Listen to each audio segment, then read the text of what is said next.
How's it going? My name's Caleb. I am going to show you how to operate the soundboard in the high school room.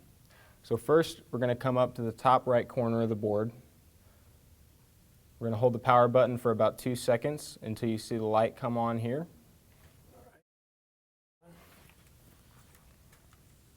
Alright, so once the board is 100% powered up, you'll see that the faders will automatically reposition themselves to where they were last used. Over here on the right side of the board, where it says left and right, is your master volume.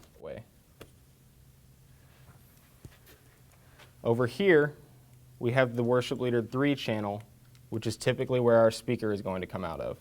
You'll see that it says Bart in parentheses on the tape. You're going to want to make sure that this button here is pressed. It will light up and it will say that it's on. There's no mute on this board. There's simply an on and off.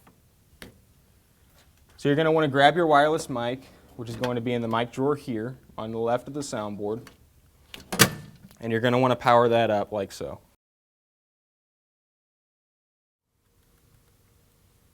It will show you the status of the battery on the little screen, and it will be labeled. So over here on the soundboard we have 2 channels. One is labeled iPod and one is labeled computer. Right now we have a song playing through the computer.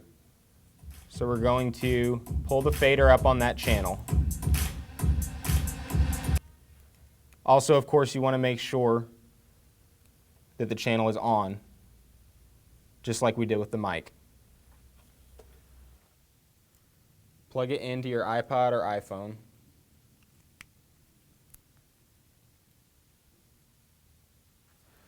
Hit play and make sure the channel is turned up. Also, of course, make sure that the channel is on, or else you will not get any sound. So if you're having feedback issues on a vocal mic or any other channel on the board, you're going to want to look at the gain structure. Along the top of the channels here, these are going to control the gain by default. If the gain is too high, you might have an issue with feedback and you might want to pull that back a little bit like so. So for instance, if you have the Vocal 1 mic in your hand and you're having an issue with feedback, you're going to want to come over here and you're going to want to turn the gain down like so. And if it gets too bad, you can always pull the fader down as well. If you grab a mic and it has an effect on it like this, it's going to be hard to listen to someone talk. So we want to get rid of that effect by going over here and clicking on FX1 and coming over to the Vocal 1 fader and turning it all the way down. We want to also come over to FX2, which is our delay, come back to the Vocal 1 fader and turn it completely off. Now we're going to click the FX2 button again to get back to our normal faders. And here we are. So now you can see that we've removed those unwanted effects, and you can repeat that process for any other vocal channel on the board.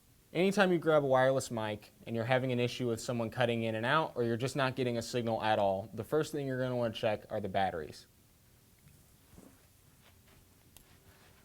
We're going to keep the batteries in this drawer right here. As you can see, we have 2 boxes stored right here.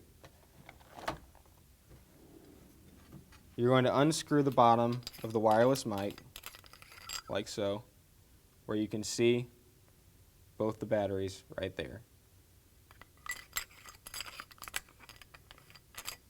When you're done, always be sure to turn off the wireless mic so that we're not killing the batteries too quickly. Always put it back in the drawer when you're done using it. So when you're all done and ready to leave for the night, this is how we're going to power down the soundboard. You're going to come over to the power button like we did before. Only this time, you're going to want to hold it down for a couple seconds until you see it flashing. And then you're going to click it one more time to power down. And that's the soundboard for the high school room.